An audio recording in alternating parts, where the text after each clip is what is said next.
이 시편 6편은 참회의 시편 이렇게 불리는데 다윗이 하나님 앞에 참회하는 그 기록을 하고 있어요.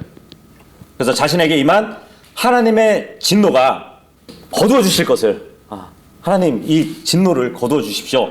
예, 그러한 기록들로 채워져 있습니다. 자신의 혼이 너무 하나님의 징계로 인해 가지고 약해져 버려 가지고 정말 죽을 만큼 되었다고 그렇게 진술을 합니다. 그렇기 때문에 주님의 긍휼하심을 들어서 구원을 호소하고 있는 그 시라고 보시면 돼요. 예. 그리고 주님께 간구한 그 다윗은 자신을 괴롭혔던 그 대적들을 향해서 자, 주님께서 내 기도를 들으셨으니까 더 이상 나를 괴롭히지 말라고 그렇게 이제 마무리를 합니다.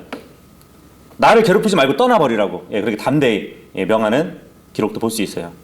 시편 6편은 그 대환란 때 유대인들을 예표하는 그 시입니다.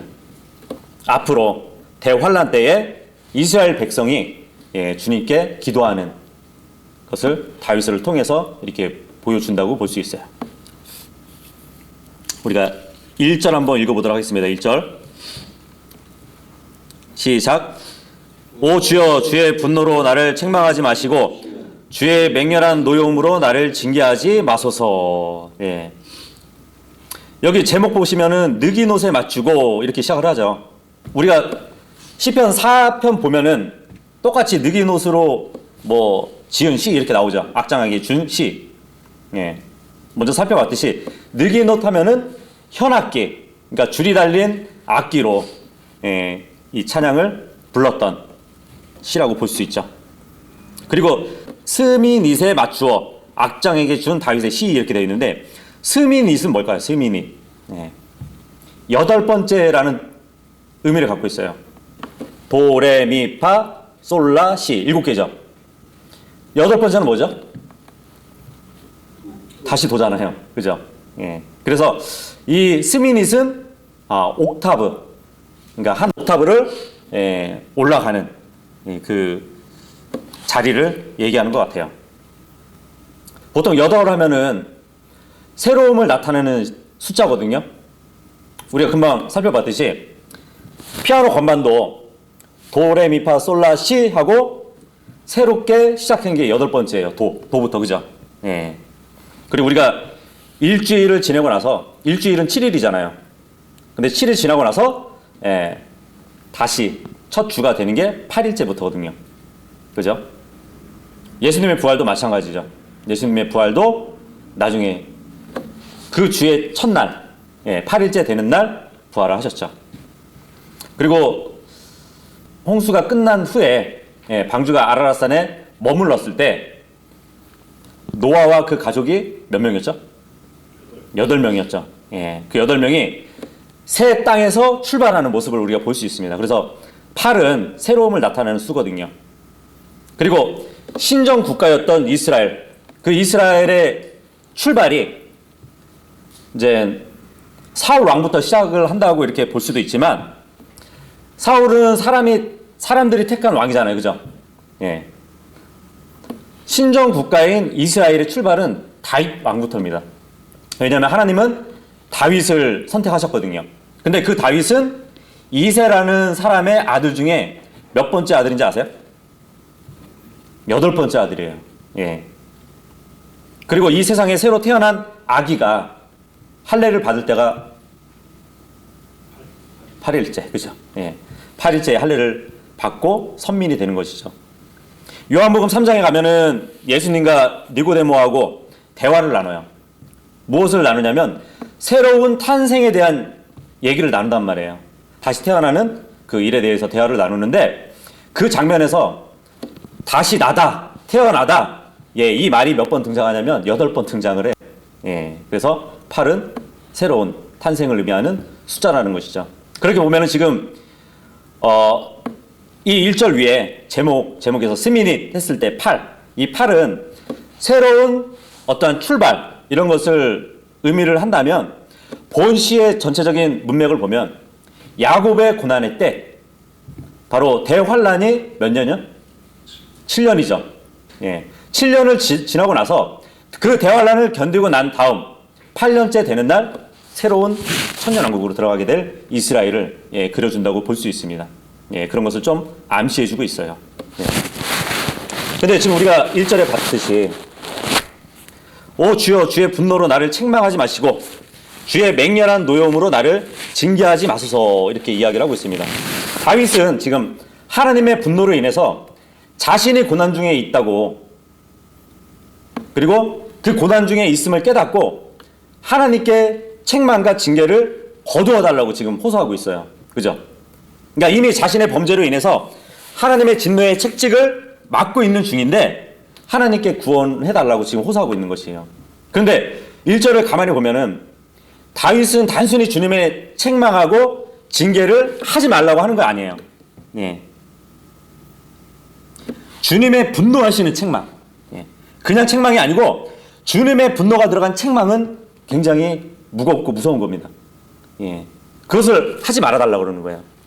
그리고 징계를 하지 말라고 그러는데 그냥 징계가 아니라 주님의 맹렬한 노여움의 징계를 하지 말래요. 즉 다윗은 하나님의 분노와 맹렬한 노여움에 겁을 먹고 있어요. 지금 이렇게 하지 말아달라고 지금 강구하고 있습니다. 근데 보통 성경에서 주님께서 징계를 내리신다는 것은 어떻게 보면 사랑의 훈련이에요.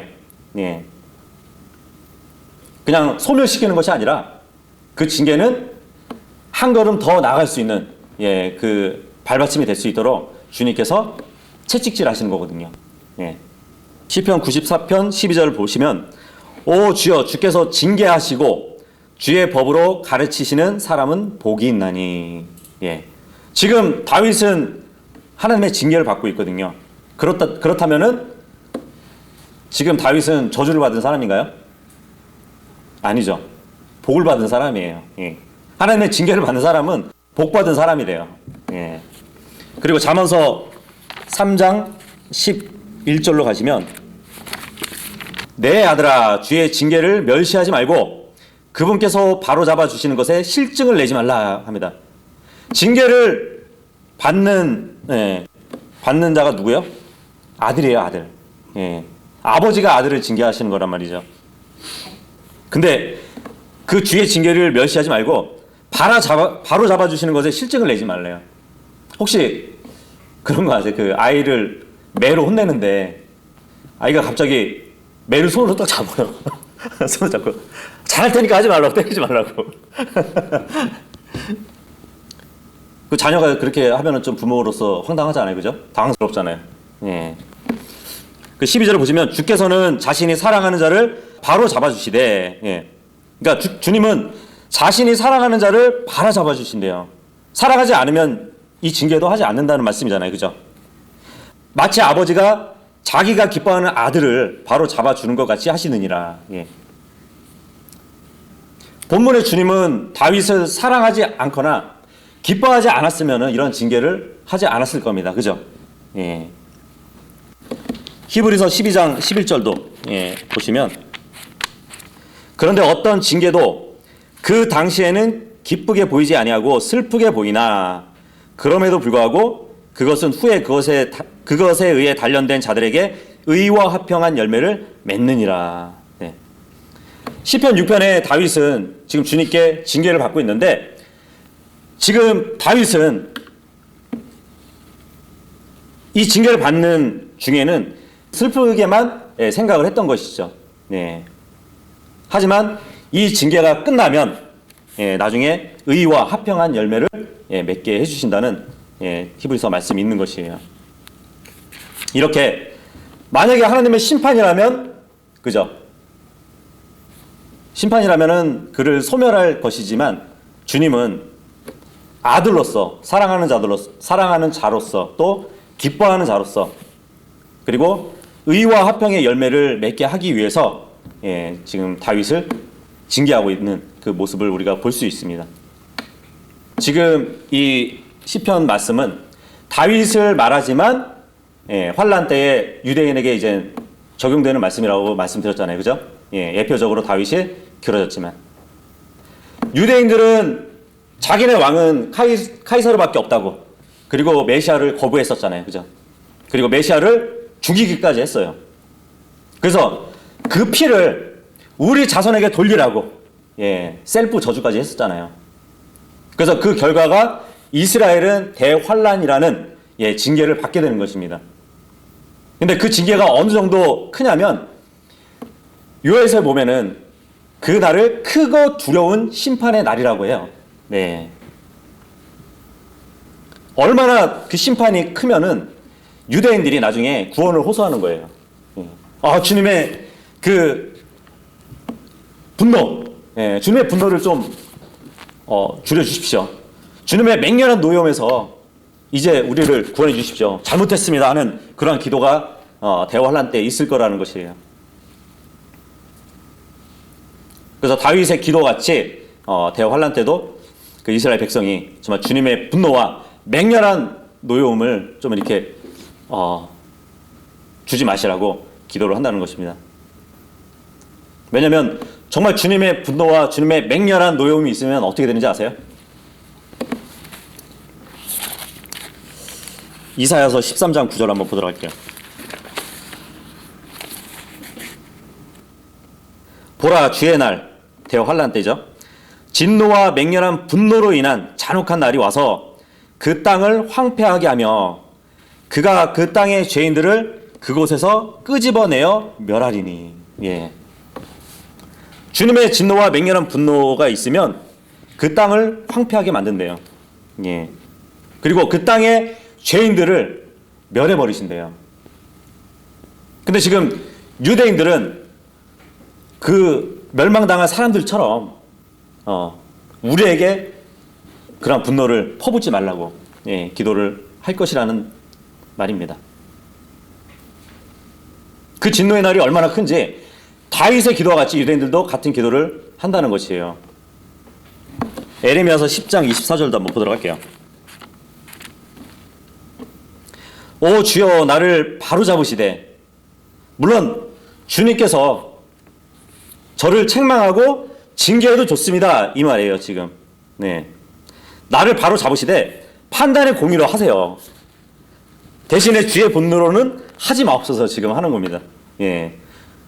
왜냐하면 주께서 나를 없애실까 염려한다고.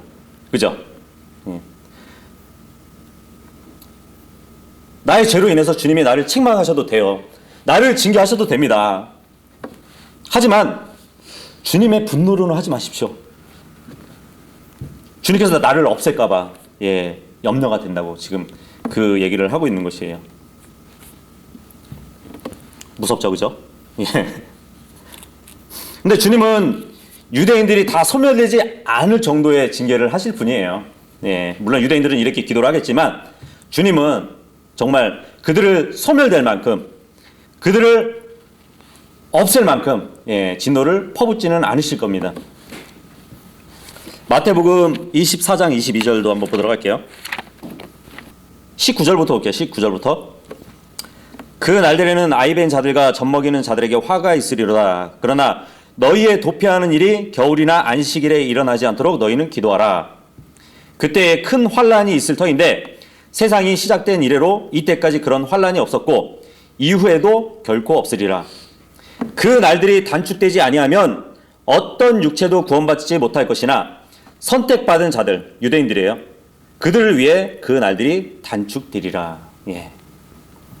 주님의 온전한 분노를 퍼붓지 않으신다는 것이에요. 오히려 그죠? 날들을 단축시켜 주신대요. 그 유대인들을 구원시키기 위해서. 한 반쯤 죽여놓는 거죠. 그죠? 대환란 때는.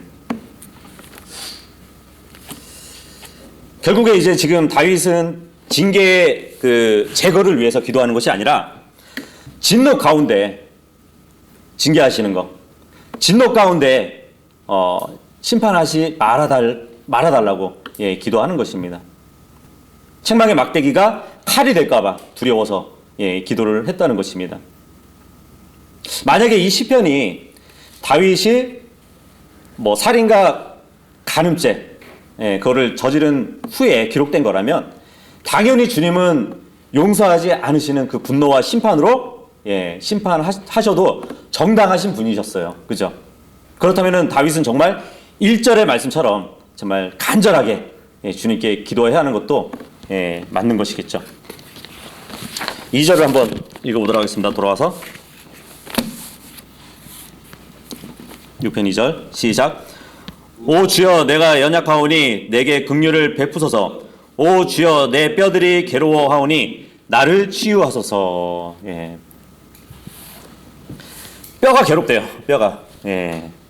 근데 뼈가 괴롭다는 말이 또 시편 38편에 보면은 이렇게도 쓰이거든요.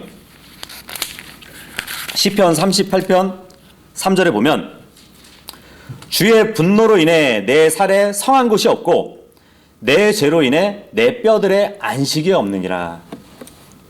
그러니까 하나님의 징계로 인해서 심한 고통 중에 있는 다윗을 볼 수 있습니다. 다윗은 그 고통들을 하나님께 호소하면서 구원을 간구하고 있는 것이에요. 마찬가지로 대환란 때 유대인의 고통은 정말 자기들이 거부한 메시아의 그 뼈의 고통을 그들도 받을 것입니다. 예수님도 뼈의 고통을 받으셨거든요. 시편 22편 14절 한번 보세요. 나는 물같이 쏟아졌고 내 모든 뼈는 어그러졌으며 내 심장은 밀초같이 되어 내장 한가운데 녹았나이다. 주님의 뼈가 어그러졌대요. 그 정도로 고통을 받으셨는데 대환란 때 유대인들도 메시아의 뼈의 고통을 그들도 받아야 된다는 것이에요. 그래서 그들의 뼈들이 괴로워하고 그들의 뼈의 안식이 없을 거라는 것입니다. 그 뼈는 몸의 힘이에요. 그죠? 뼈대라고 그러잖아요. 뼈대. 어떻게 보면은 여기서 다윗은 자신의 힘의 근원이 사라졌다고 말을 하는 것 같습니다. 그의 뼈를 감싸는 게 살이잖아요. 그죠? 근데 살이 성하지 않은 것처럼 이 다윗의 괴로움이 그의 슬픔이 자기의 몸의 가장 단단한 그 뼈 부분까지 깨뚫었다는 것을 말해주고 있는 것이에요. 다윗은 하나님께 내리신 고통을 정말 인간의 능력으로 치유할 수 없다는 것을 알았습니다. 그리고 오직 하나님의 은혜로만 치유를 받을 수 있다는 것을 잘 알고 있었어요. 욥기서 5장 18절에 가시면 주님이 정말 고통만 주시는 분이 아니시거든요.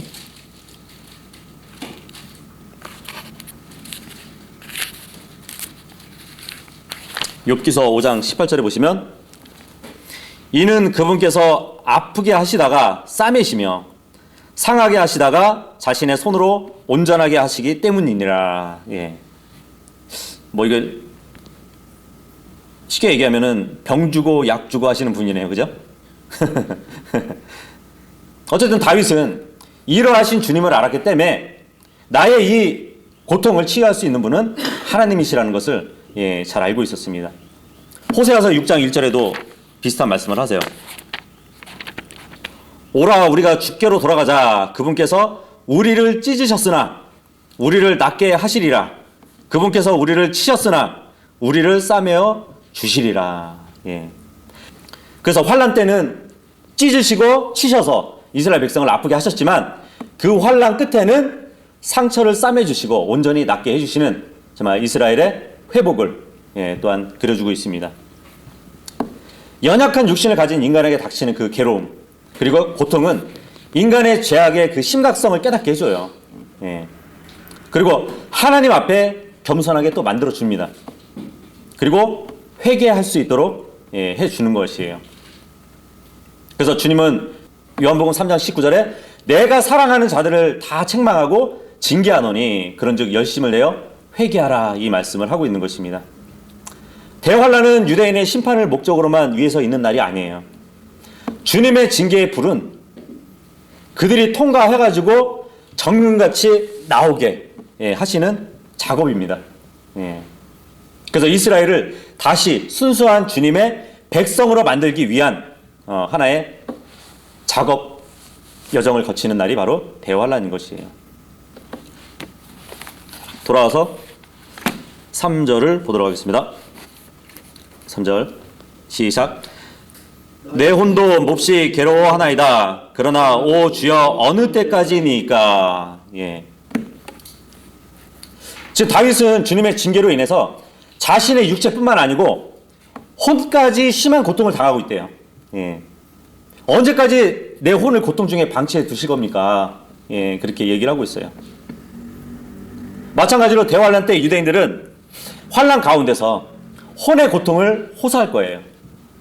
아니, 언제까지 기다려야 이 환란을 통과할까요? 그렇게 하겠지만 그들이 메시아를 십자가에 매달아 죽기를 바랄 때에 예수님이 십자가를 앞두고 혼이 괴로우셨던 거 아세요? 네. 그래서 주님의 고통, 주님께서 슬퍼하셨던 그 혼, 예, 그 고통도 유대인이 받아야 되는 것이에요. 마태복음 26장 38절에 나오죠.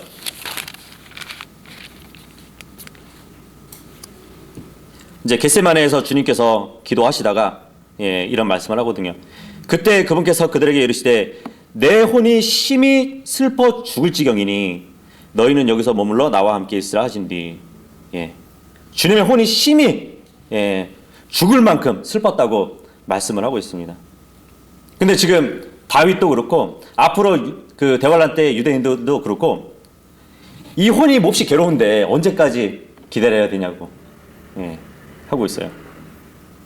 여기서 오 주여 어느 때까지니까 라고 이렇게 다윗이 주님께 묻고 있는데 어떻게 보면은 다윗은 어느 때까지니까 이거는 끝이 없는 겁니까? 이런 것보다는 영원히 자신을 버리지 아니할 것임에 대한 확신이 담겨 있는 물음이라고 볼 수 있습니다. 비록 자신이 범죄로 인해서 지금 징계를 하나님께 당하고 있지만 그 징계가 시한부인 것처럼 의심치 않았다는 것이에요. 그래서 어떻게 보면 다윗의 견고한 신뢰를 지금 보여주고 있다고 볼 수 있습니다. 대환란 때 유대인들도 같은 외침을 할 거예요. 시편 13편 1절하고 2절 보시면 오 주여 어느 때까지 나를 잊으려 하시나이까. 이 환난 가운데서 그냥 내버려 두실 겁니까? 영원히 잊으려 하시나이까. 이 환난 가운데서 우리 민족이 소멸되시길 바라시는 겁니까? 지금 얘기를 하는 것이에요. 주의 얼굴을 어느 때까지 내게 숨기려 하시나이까. 우리는 메시아가 오기를 구합니다. 그렇게 얘기하는 것이죠. 내가 어느 때까지 날마다 마음속에서 슬퍼하며 내 혼 안에서 계획하리일까. 이 환난의 고통이 너무 힘듭니다. 그렇게 얘기를 하고 있는 것이. 그리고 내 원수가 어느 때까지 내 위로 높여지리까. 그러니까 적그리스도의 기고만장은 언제 끝내주실 건가요? 지금 유대인들이 대환란 때 호소하는 말인 것이. 다시 돌아와서 6편 4절 읽도록 하겠습니다. 시작. 오 주여 돌아오사 내 혼을 구철하소서. 오 주의 긍휼로 인해 나를 구원하소서.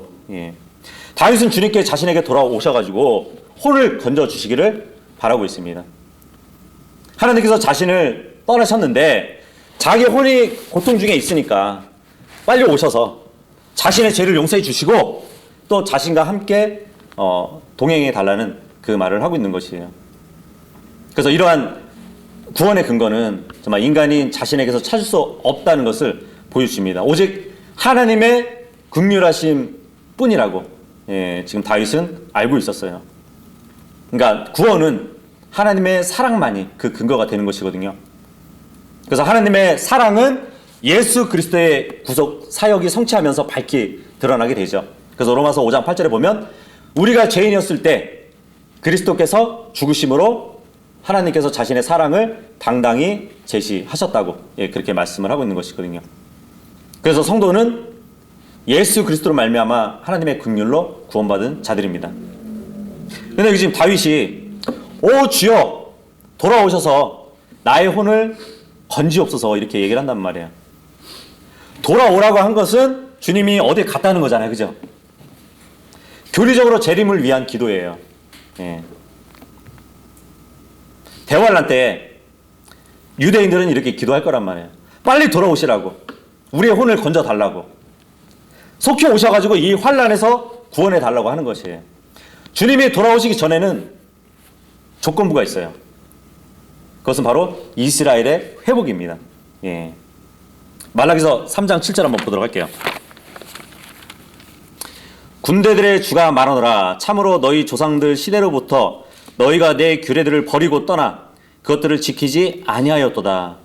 내게로 돌아오라. 예. 유대인들은 지금 주님께 자기네로 돌아오라고 하잖아요. 그죠? 근데 지금 주님은 내게로 돌아오라 그래요. 먼저. 그러면 나도 너희에게로 돌아가리라. 예. 그러나 너희는 말하기를 우리가 어떤 점에서 돌아가리까 하였도다. 예. 대환란 때 주님이 오시기 전에는 그들이 말하는 것처럼 주님 돌아오십시오 하기 전에 이스라엘 백성이 먼저 주님께 돌아와야 되는 것이에요. 이스라엘의 회복이 먼저 있고 그 다음에 예수님의 재림이 있게 된다는 것을 볼 수 있습니다. 5절 볼게요. 돌아와서 시편 6편 5절 시작. 죽음 속에서는 주를 기억할 수 없사오니 누가 무덤 속에서 주께 감사하겠나이까. 예. 다윗은 지금 자신이 고통과 그 기진함 속에서 힘이 다 빠져가지고 죽게 되었다고. 예. 그러니까 빨리 구원해 달라고 기도하고 있습니다. 근데 여기 보니까 죽음 속에서는 주님을 기억함이 없대요. 그리고 무덤 속에서는 주님께 감사할 자가 없다고 말을 하고 있습니다. 그래서 어떤 사람들은 이 말은 어떤 교리적인 접근이 아니라 다윗이 시적 표현으로 한 것이다. 예. 근데 이게 시적 표현으로 이렇게 썼을까요? 예. 전도서 9장 5절 한번 보도록 할게요. 지금 다윗이 쓴 말 자체 그대로가 맞는 거예요. 전도서 9장 5절에 보면 살아있는 자들은 자기들이 죽을 것을 알지만 죽은 자들은 아무것도 알지 못하며 다시는 보상도 받지 못하나니 이는 그들에 대한 기억이 잊혔기 때문이라. 그래서 여호와 증인들은 이제 주님을 믿지 않고 죽는 사람들은 무덤으로 가게 되는데 봐라. 보상도 못 받고 그들에 대한 기억이 다 잊혀진다. 소멸된다 이거예요. 하지만 지금 전도서의 말씀은 뭐냐면 몸의 죽음을 얘기하는 거예요. 몸의 죽음. 몸이 무덤에 가면은 보상도 못 받고 기억도 잃어버려요. 이 몸 껍데기는. 그 말을 하는 것입니다. 보통 이제 이 시편을 기록한 기록자들의 기록들을 보면 그 일반적인 견해가 나타나더라고요. 죽음이 하나님에 대한 어떤 능동적인 봉사의 중단이라고 갖고 있더라고요. 사람이 죽으면 하나님을 위해 일을 못한단 말이에요. 죽으면 주님의 영광과 그분의 이름을 세상에 선포할 수가 없잖아요. 그죠? 그러니까 이러한 표현 속에서는 이제 하나님께 구원받아서 그 구원의 은혜를 감사하고 찬송하겠다는 그 다윗의 다짐을 보게 되는 것이에요. 그래서 무덤 속에서 주께 감사하리까 주님을 위해서 일을 못하는데 그런 말을 하는 것 같아요. 돌아와서 6장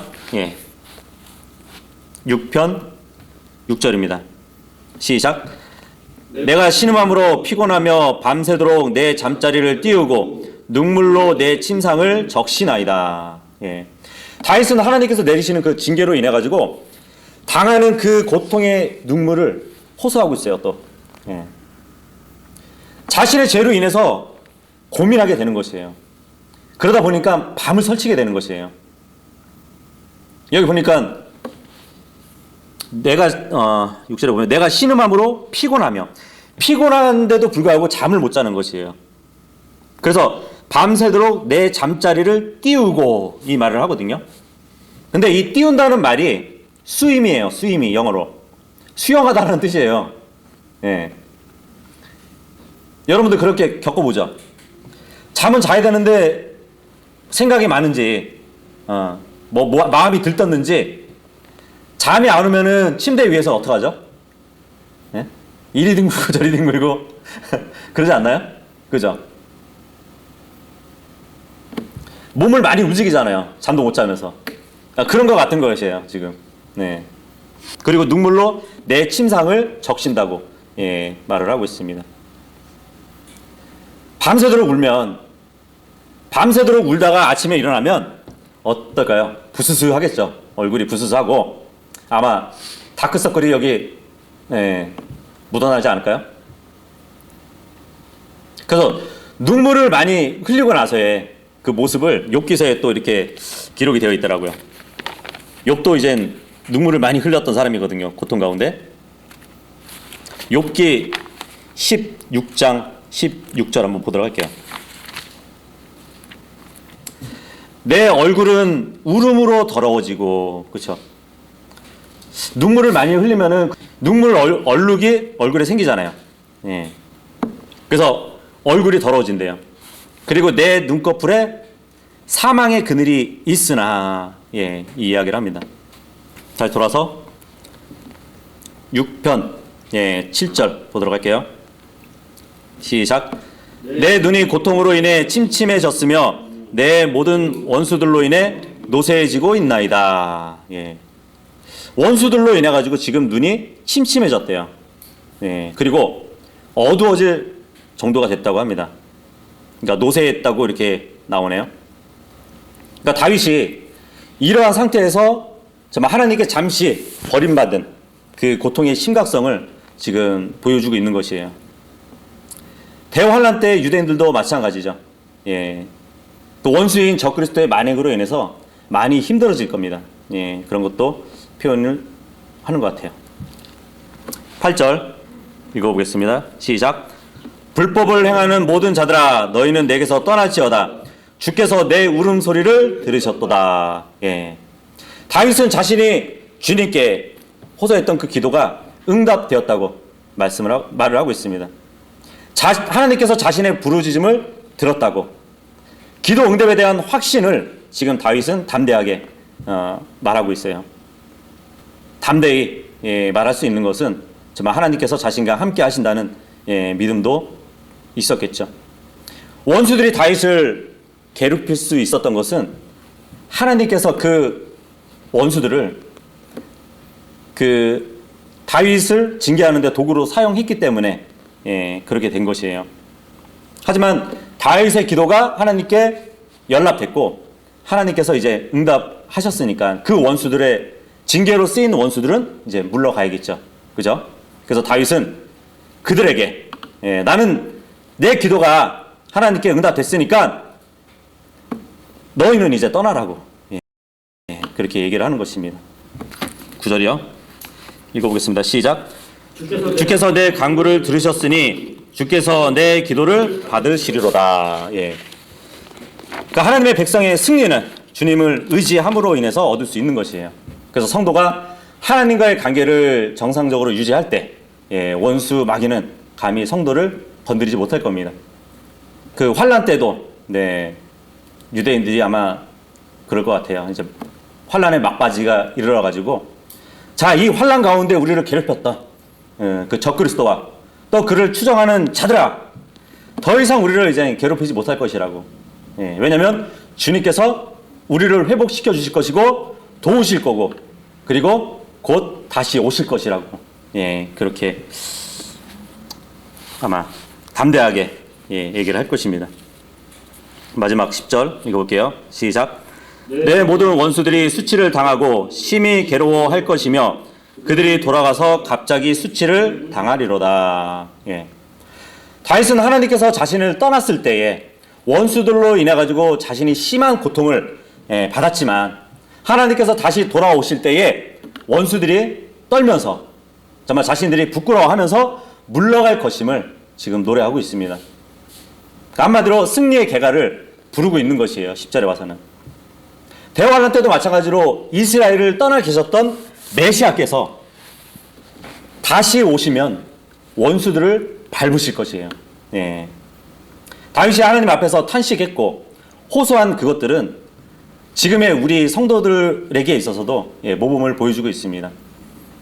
지금의 우리 성도들도 제 가운데 있으면 주님께 회개하고 정말 주님께 용서를 간구해야 되는 것이에요. 그리고 다윗의 원수에 대한 그 담대한 모습 속에서는 우리가 이제 예수 그리스도 안에서 우리가 담대하게 행할 그 성도의 자세를 또한 보여주고 있어요. 그래서 예수 그리스도를 믿고 따르는 우리 성도는 거룩한 삶을 통해서 하나님과 항상 동행하면서 원수 마귀가 해방할 기회를 주지 말아야 되는 것이에요. 그 어떤 분이 이제 유명한 말을 했더라고요. 동료들에게 신음하는 것보다 하나님께 모든 것을 말하는 것이 훨씬 낫다. 그렇죠. 하나님은 우리의 모든 것을 아시는 분이에요. 그리고 하나님은 결코 우리를 오해하지 않으시는 분입니다. 그리고 우리를 어떻게 도와야 하는지 아시는 분이에요. 주님은 적당한 시기에 가장 좋은 방법으로 우리가 필요하는 그 한도 내에서 우리를 도와주시는 분입니다. 그래서 우리가 구하거나 생각하는 모든 것에 더 넘치도록 공급해 주실 주님께 영광을 돌리며 살아갈 수 있는 모두가 될 수 있기를 바라겠습니다.